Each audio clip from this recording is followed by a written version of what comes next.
Good day guys! Tara, ride tayo. Kasama ko pala tito ko.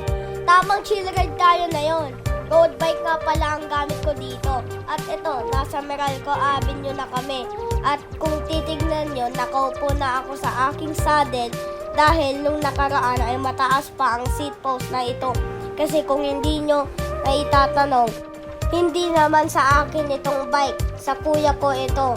Paano yan, Kuya Jello? Sa akin na to. Wala ka nang magagawa. Kung ako sa'yo, bumili ka na lang ng bago. Shoutout nga pala sa'yo, Brody.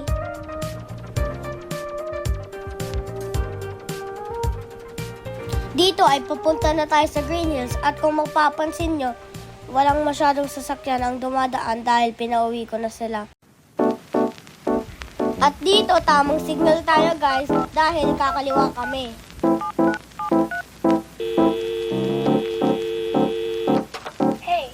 Sa mga manonood nga pala, oo ikaw, share mo na itong video at i-like and follow mo na itong page.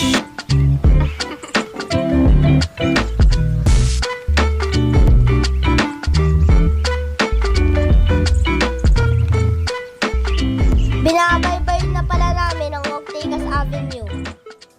At dito, nasa bandang kaliwa tayo dahil kakaliwa tayo papuntang Santolan Road. At dito, kabado na yung nasa unahan ko kasi akala niya hinahabol ko siya.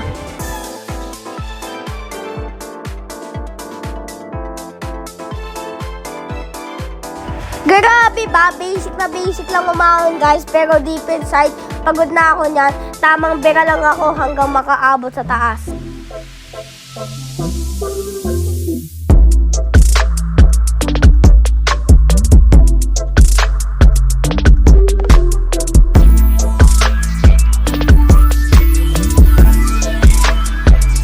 Importante nga rin pala guys na uminom ng tubig para laging hydrated. Dito na nga pala kami sa kakainan namin all you can eat for only 159 pesos.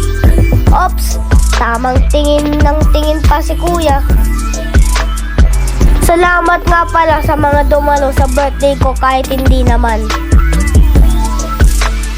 Yan, rolling na ulit kami. Nasa Makati na kami nito.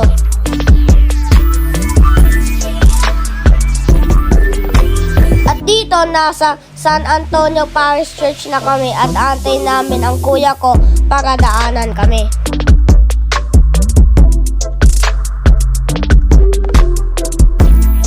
At ayan na nga guys, dumating na si Kuya Jello at nakamotor siya. At dito na nga kami sa McKinley Road at tamang gaspol lang kami. At ayan na nga guys, sobrang aliwalas na ng daan. Walang masyadong tao, sasakyan at mga motorista.